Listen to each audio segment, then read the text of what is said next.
Hey everyone, and welcome back to BiCo SMP. And today is episode 19, making this officially the longest series on my channel. Incredible, I know. So, what are we going to do today? So, base building. Yes, I said this last episode. So, what we're going to be doing is kind of this side of the tortoise here, and we're going to basically complete the front profile. I've got all this stuff in my inventory. So we're probably going to get into it pretty soon, but I just want to explain what we're going to do. So, as I briefly explained last episode, so this is going to be like the whole, industrial area. And around the back, we're going to have the whole kind of living area where there's buildings and apartments for people to live, if that makes sense. And here, where we're doing today, this is going to be like the shopping area, basically the shopping district, the market district of the city.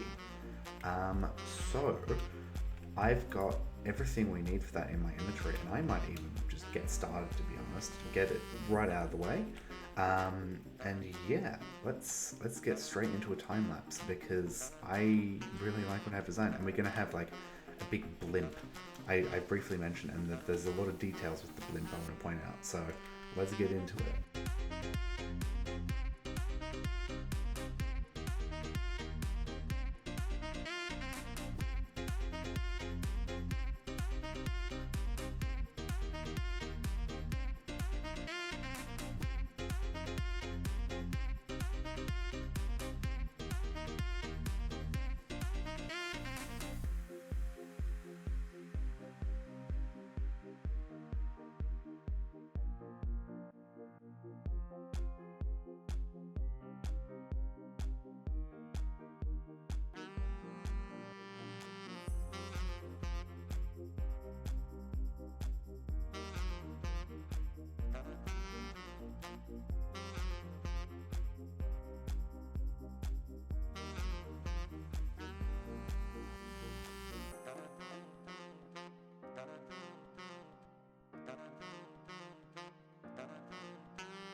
So yeah, we now have a quite substantial addition to the base. I don't know why my GUI is so small. Weird. So we're gonna do the airship last. We're gonna do a tour of everything else. So first of all, this is kind of the smallest little building, I guess. This is the little I envision like kind of little airport, maybe like a little airship dock. I haven't put up a sign yet. I'm thinking like AIRPORT, literally spelling out airport. I still need to work out the banners for that. And yeah, we've got some nice gradients on the side here, and we've got like this little machine thing on the side here. I don't know what it does, I just think it looks nice. And next of all, we have, leading into the market section, I'm actually going to come around here to show you how one of the ways to get into it. We've got this little door here that takes us to the interior of this building, which I still have to do. And we've got this kind of building here. I don't know what we're going to do with this, but I like the way it looks. I especially like these windows with like the tinted glass and the scaffolding. Then we've got this kind of corner shop, and I've got the kind of this layer of orange glass in front of the white to kind of like split up the color a little bit, because otherwise it was just looking very bland.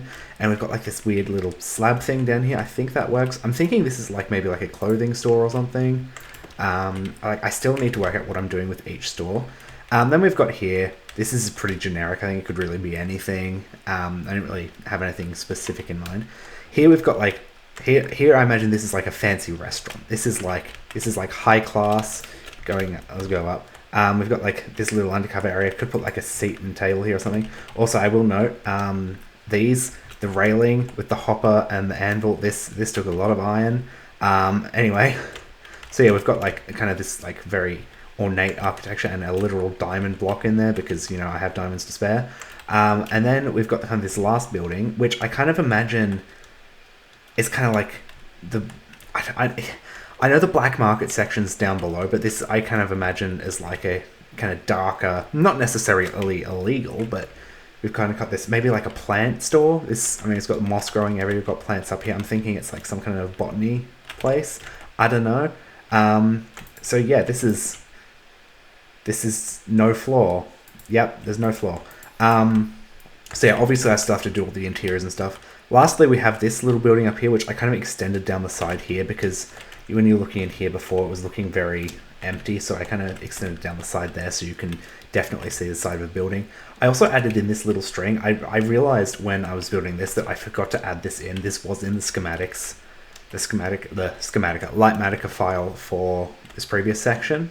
And yeah, so we've got this. I like this kind of circle with the sea lantern behind it. I think it looks nice. And yeah, so also, most importantly, we have this, which is a little mural to Mr. Moss, because we love Mr. Moss. But obviously, the big standout of today is this airship. And I think what I'm going to do here, across here, is put some kind of campaign slogan for Mr. Moss. There's a lot of stuff that I am just working out, like to do with like lettering and just tiny little details. But you can kind of see what we've got going on. So yeah, this is the big airship. And first of all, I love the details of all the fences and the kind of piping I can imagine down below. It kind of adds to the silhouette a bit. We've got this anchor here. And that's relevant because if you come on the back here, we've got what I kind of imagine as a propeller. But if you look along here, so it attaches at the back there, but we've got this like section with kind of some wheels that isn't on the other side. Because my idea is that this kind of rotates across and can act like a water wheel, similar to what we've got on the ship down there. And this can traverse both sky and water. Like it's kind of multi-purpose, which I want to do, which is, or not want to do, but it's cool. Like I've even had like these little levers in here that there's the equivalent of up here. And both of these sides would go together and kind of lock in place. Like that's kind of my idea with this. And obviously we've got this kind of front section here. I don't know what I'm going to put in here. I'm thinking this may even be like my bedroom and where I put all my gear and stuff, just because it's easily accessible. The storage room is down here and that's what I've been using that for now. But I'm thinking like immediate things like recovery kits and everything should be up here maybe, because it's very easy to access because it's a bit separate from the rest of the build. But yeah, so that is all the extensions we did today. Quite substantial. I kind of forgot how much we actually would be doing. So yeah, it's really shaping up. I mean, look at that, like long distance shot of it. I mean, even just here, see like the scale of the city. But we've done that now, and we're actually going to be dividing our attention from that because we have another project that I want to work on. Something a little different that's been sweeping the Minecraft community lately that I am very intrigued by. So we come down to the main island here, and right here I have a shulker box set up because, hello lag, right here is blank. I mean, we did all this terraforming last episode. There's nothing here. I want to put something here. Now, I have been looking into a lot of this kind of, people have been calling it build stone, where you've got like the builds with like this, like the static builds, and then you use redstone to make it look animated. I mean, obvious examples are Mumbo's cogs in his Hermitcraft base, Green's waterfall, and like this isn't a new thing, but it's really become popular later with people having different ideas. So I wanted to have a go at this, and I have a very specific idea. You see, like I said last episode, those trees over at my base, they're kind of boring. I like them, but there's not much to them. I think it would be cool if a tree like that could wave in the wind. So, I have united my few brain cells and done some redstone, and I have designed a redstone tree that waves in the wind. I'm going to build it first. I think I even might take you into my creative testing world so I can kind of show you how it works first, and then we're going to build it. So I'm going to sleep, and we're going to get across there now. So this is my creative testing world. I'm not rotating to avoid spoilers, but as you can see, we have this tree here, and there's a lot of like lime terracotta and green concrete, because obviously you can't go moving actual leaf blocks.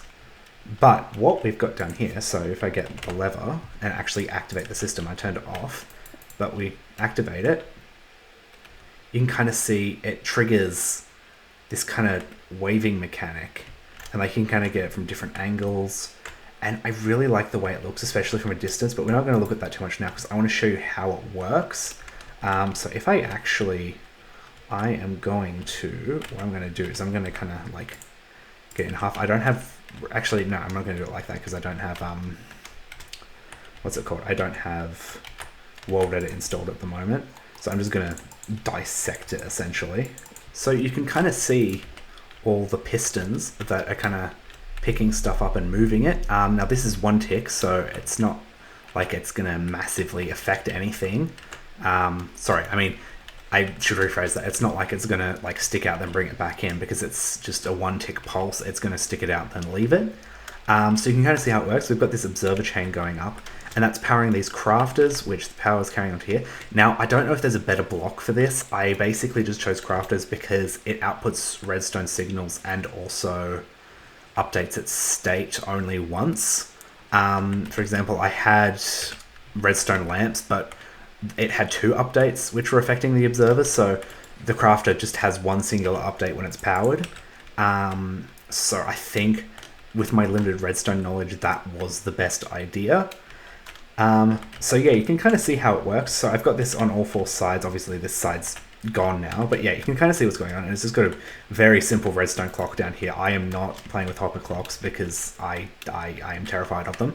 But I had the idea of having a skulk sensor here, which activates the piston.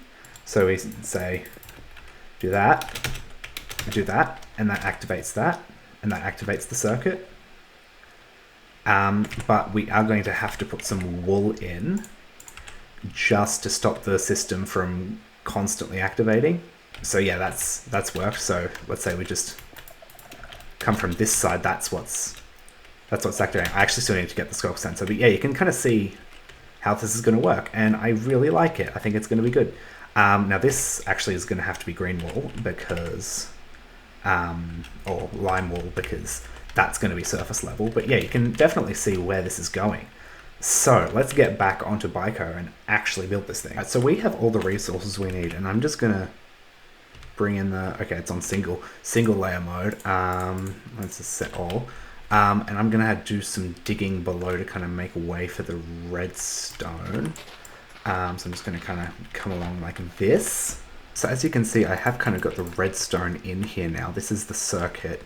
I've just left this hole open for the skulk sensor so I can see where I need to put it, because I'm not going to put that in yet because I don't want everything updating immediately. But I am going to start working on this with Lightmatica. So this is going to be fun, isn't it? Alright, so I will see you once this is all built. So that should be everything. So I just need to put in the skulk sensor and wall block, and I think this should be, oh hang on, that's not where the skulk sensor needs to go. It needs to go there. There you go.